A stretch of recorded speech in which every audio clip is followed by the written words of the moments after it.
नमस्कार साथियों। अब बात करेंगे अपने विश्लेषण विधि की। देखो, विश्लेषण विधि पढ़ने से पहले हमें विश्लेषण का अर्थ समझना है कि विश्लेषण का अर्थ क्या होता है।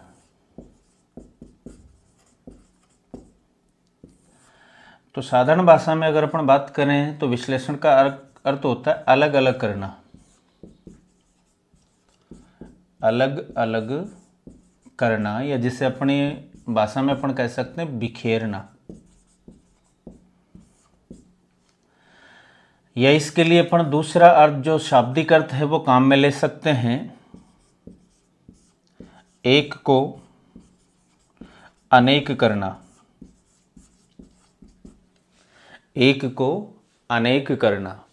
तो विश्लेषण का अभिप्राय होता है विषय वस्तु को छोटे छोटे अंश या भागों में बांटना, अर्थात उसे अलग अलग करना, बिखेरना, या कहें एक को अनेक करना, या यूं कहें कि एकत्रित की गई जो विषय वस्तु है, एकत्रित की गई वस्तु है, उससे अलग अलग भागों में विभाजित करना।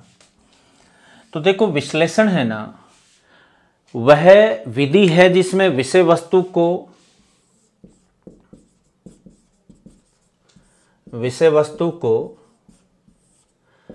छोटे छोटे अंश या भागों में विभाजित किया जाता है।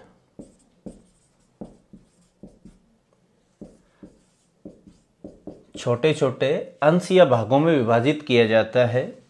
अब सवाल ये आता है कि विश्लेषण विधि में विषय वस्तु को छोटे छोटे अंश या भागों में क्यों विभाजित करते हैं। तो यहां विभाजित करने का कारण है ताकि जो समस्या है ना, समस्या की जड़ या तह तक पहुंचा जा सके।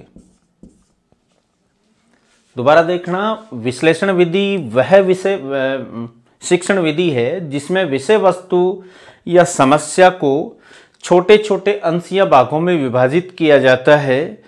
और विषय वस्तु को या समस्या को यहाँ छोटे छोटे भागों में विभाजित करने का जो मुख्य कारण है वो ये है कि उस समस्या की जड़ या तह तक पहुंचा जा सके।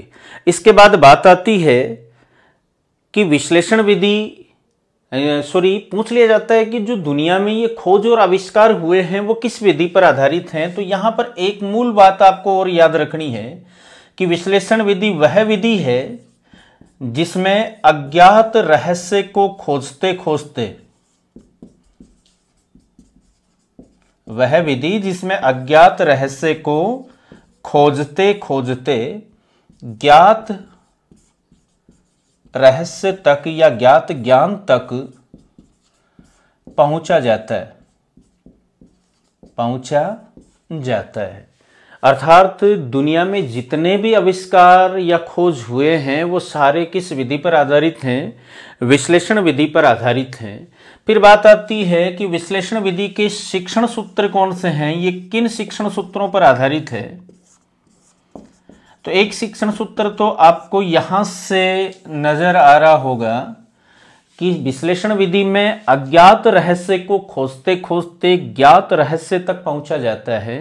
अर्थात ये विधि है ना, ये अज्ञात से ज्ञात की ओर शिक्षण सूत्र को फॉलो करती है। यानी इस विधि का पहला शिक्षण सूत्र क्या हो गया? अज्ञात से ज्ञात की ओर। दूसरा है, बात करें तो निष्कर्ष से ज्ञात तथ्यों की ओर, निष्कर्ष से ज्ञात तथ्यों की ओर। तीसरा जो शिक्षण सूत्र है वो है जटिल से सरल की ओर।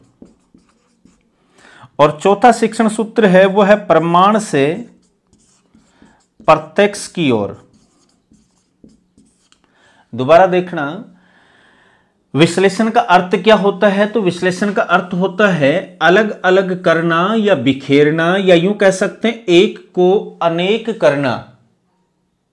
यानी एकत्रित की गई वस्तु को छोटे छोटे भागों में विभाजित करना क्या कहलाएगा? विश्लेषण। प्रारंभ में विश्लेषण जो शब्द था ना, इसका प्रयोग यूनानी गणितज्ञों के द्वारा प्रमेय को सिद्ध करने के लिए विश्लेषण का प्रयोग किया जाता था। अब विश्लेषण शब्द का जो प्रयोग है वो संश्लेषण के विपरीत किया जाता है। याद रखें, विश्लेषण और संश्लेषण एक दूसरे के विपरीत हैं। विश्लेषण का मतलब तो अलग अलग करना है, जबकि संश्लेषण का मतलब होता है अलग अलग को एक करना, यानी एकत्रित करना। ये तो है बिखेरना और वो है एकत्रित करना। उसको भी आप अगली विधि पढ़ेंगे, आप उसमें अपन चर्चा करेंगे। फिर बात आती कि विश्लेषण विधि है, उसमें विषय वस्तु को या समस्या को छोटे छोटे अंशों में विभाजित किया जाता है ताकि समस्या की तह या जड़ तक पहुंचा जा सके। फिर बात आती है कि विश्लेषण विधि में अज्ञात रहस्य को खोजते खोजते ज्ञात रहस्य तक पहुंचा जाता है। अर्थात दुनिया में जितने भी आविष्कार या खोज हुए हैं वो किस विधि पर आधारित हैं? तो विश्लेषण विधि पर, अर्थात विश्लेषण एक अनुसंधान विधि है। फिर बात आती है किन शिक्षण सूत्रों पर आधारित है? तो मुख्य जो शिक्षण सूत्र हैं वो है अज्ञात से ज्ञात की ओर, निष्कर्ष से ज्ञात तथ्यों की ओर, जटिल से सरल की ओर, प्रमाण से प्रत्यक्ष की ओर। इन शिक्षण सूत्रों को देखने पर ऐसा प्रतीत होता है कि ये विधि है ना, वो एक अमनोवैज्ञानिक विधि है। लेकिन याद रखना दोस्तों, यह एक अपवाद है। इन शिक्षण सूत्रों को देखने पर तो लगेगा कि ये विधि एक अमनोवैज्ञानिक विधि है, लेकिन इस विधि में छात्र की क्रियाशीलता व तर्क व चिंतन के समावेश के आधार पर विश्लेषण विधि को मनोवैज्ञानिक विधि माना जाता है। तो शिक्षण सूत्र तो ऐसे हैं जिनसे यूं प्रतीत होता है जैसे ये विधि क्या हो, अमनोवैज्ञानिक हो, जबकि वास्तव में विश्लेषण विधि क्या है, एक मनोवैज्ञानिक विधि है। फिर जैसा हर विधि के लिए आपने पढ़ा कि इसके पद या सोपान कितने होते हैं, तो सामान्यतः विश्लेषण विधि के कोई निश्चित पद या सोपान नहीं होते। फिर भी विश्लेषण विधि की प्रक्रिया जो है उसे 3 पदों में विभाजित किया जाता है, कुल 3 पदों में। सबसे पहला पद है वो है समस्या की प्रस्तुति। समस्या की प्रस्तुति। दूसरा पद है समस्या की अनुभूति। जो आप विषय वस्तु को छोटे छोटे अंश या भागों में बांट रहे हैं, उसके पीछे मैंने क्या कारण बताया, ताकि समस्या की जड़ या तह तक पहुंचा जा सके, अर्थात समस्या की क्या की जा सके, अनुभूति की जा सके। और उसके बाद तीसरा पद आता है विश्लेषण के द्वारा समस्या का समाधान। तो सामान्य तौर पर विश्लेषण विधि को 3 पद या सोपानों में विभाजित किया जा सकता है। पहला पद है समस्या की प्रस्तुति, दूसरा पद है समस्या की अनुभूति, और जो तीसरा प्रमुख पद है वो है समस्या का समाधान। दोबारा देखें यहां तक, विश्लेषण का शाब्दिक अर्थ होता है अलग अलग करना या बखेरना या एक को अनेक करना, अर्थात एकत्रित की गई वस्तु को छोटे छोटे अंशों में विभाजित करना। इस विधि में विषय वस्तु को छोटे छोटे या समस्या को छोटे छोटे अंश या भागों में विभाजित किया जाता है। और यहां पर समस्या को छोटे छोटे अंशों में बांटने का मूल कारण या उद्देश्य आपको बताया, ताकि समस्या को जड़ या तह से जाना जा सके। कई बार प्रश्न भी आ जाता है कि विश्लेषण और संश्लेषण विधि का महत्व क्या है। तो याद रखना दोस्तों, विश्लेषण में समस्या को छोटे छोटे भागों में बांटोगे तो आपको समस्या का ज्ञान प्राप्त होगा, यानी विश्लेषण विधि है वो ज्ञान प्राप्ति में सहायक है। और संश्लेषण द्वारा उन तथ्यों को आप एकत्रित करोगे, अर्थात सीखे हुए ज्ञान को स्थायी करने के लिए तो संश्लेषण का उपयोग होता है और ज्ञान प्राप्ति के लिए विश्लेषण का प्रयोग होता है। फिर बात की कि विश्लेषण विधि है, इसमें अज्ञात रहस्यों को खोजते खोजते ज्ञात रहस्य यानी ज्ञात ज्ञान तक पहुंचा जाता है।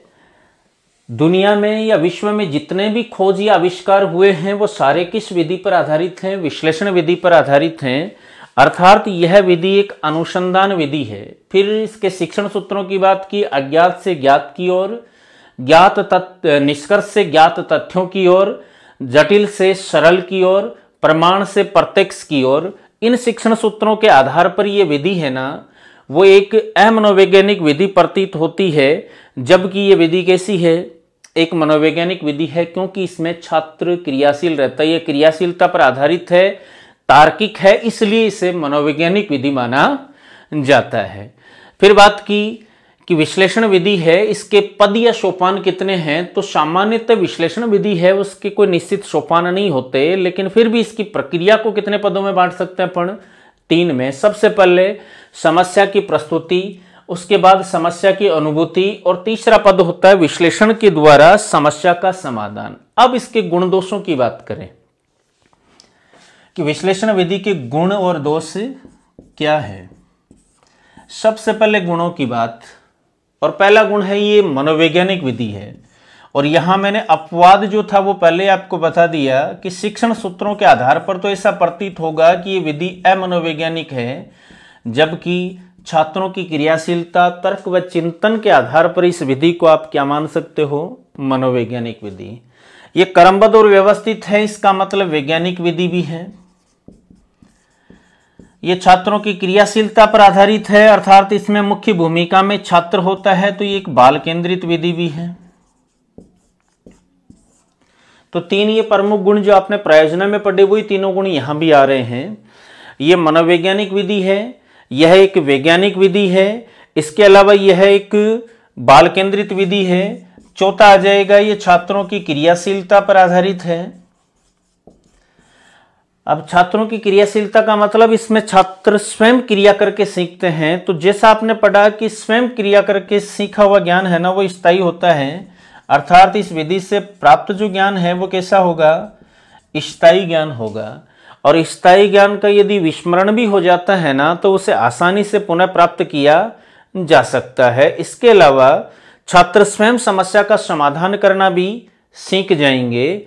फिर अगला गुण आएगा, जैसे आपको बताया कि इस विषय शिक्षण विधि में समस्या को छोटे छोटे अंश या भागों में विभाजित किया जाता है, ताकि उसके जड़ या तह तक पहुंचा जा सके। तो विश्व भर में जो घटनाएं व समस्याएं घटित होती हैं, उन घटनाओं के तह तक, उसकी जड़ तक पहुंचने के लिए किस विधि का प्रयोग किया जा सकता है, विश्लेषण विधि का। तो अगला गुण आ जाएगा, यह विधि विश्व में घटित होने वाली घटनाओं व समस्याओं की जड़ तक पहुंचने में सहायक है। फिर आ जाएगा कि ये जो विधि है ना, ये मानसिक छात्रों की मानसिक शक्तियों के विकास में सहायक है, अर्थात इस विधि से अध्यापन द्वारा छात्रों की मानसिक शक्तियों का विकास होता है, विशेषकर तर्क चिंतन शक्ति का। और फिर उसके बाद अगर अपन बात करें अगले गुण की, तो वह है कि यह जो विधि है ना, ये विशेषकर अगर अपन बात करें तो अध्यापक और विद्यार्थी के बीच मधुर संबंधों की स्थापना में सहायक है। तो लगभग वही गुण आ रहे हैं, देखो जो आपने किसमें पढ़े थे, प्रयोजना विधि में। एक मनोवैज्ञानिक विधि, एक वैज्ञानिक विधि, एक बाल केंद्रित विधि, छात्रों की क्रियाशीलता पर आधारित, क्रिया करके सीखा जाता है, इसलिए सीखा हुआ ज्ञान स्थायी होता है। छात्र व अध्यापक के मध्य मधुर संबंध स्थापित होते हैं, छात्र व अध्यापक दोनों ही सक्रिय रहते हैं। इसके अलावा दुनिया की में घटित होने वाली घटनाओं और समस्याओं की जड़ तक पहुंचा जा सकता है। छात्र स्वयं समस्या का समाधान करना सीख जाते हैं, छात्रों में स्वाध्याय की प्रवृत्ति का विकास होता है। अगर प्रश्न आ जाए कि विश्लेषण विधि मुख्यतः कौन से स्तर के लिए उपयोगी, तो याद रखना दोस्तों, विश्लेषण विधि है ये माध्यमिक स्तर के लिए उपयोगी है। कौन से स्तर के लिए उपयोगी है, सेकेंडरी लेवल के लिए, माध्यमिक स्तर के लिए उपयोगी है। फिर दोष की बात करें तो ये मनोवैज्ञानिक व बाल केंद्रित विधि है, तो निश्चित से वही दोष सामने आ जाएंगे आपके कि एक लंबी और खर्चीली विधि है। कैसी विधि है ये, एक लंबी और खर्चीली विधि है। लंबी होने के कारण छात्र थकान का अनुभव करेंगे। इसके अलावा लंबी होने के कारण निर्धारित समय में पाठ्यक्रम पूर्ण नहीं हो पाएगा। इस विधि पर आधारित पाठ्य पुस्तकों का अभाव होता है। योग्य व प्रशिक्षित अध्यापकों की आवश्यकता होती है, जिनकी भारत जैसे देशों में कमी है।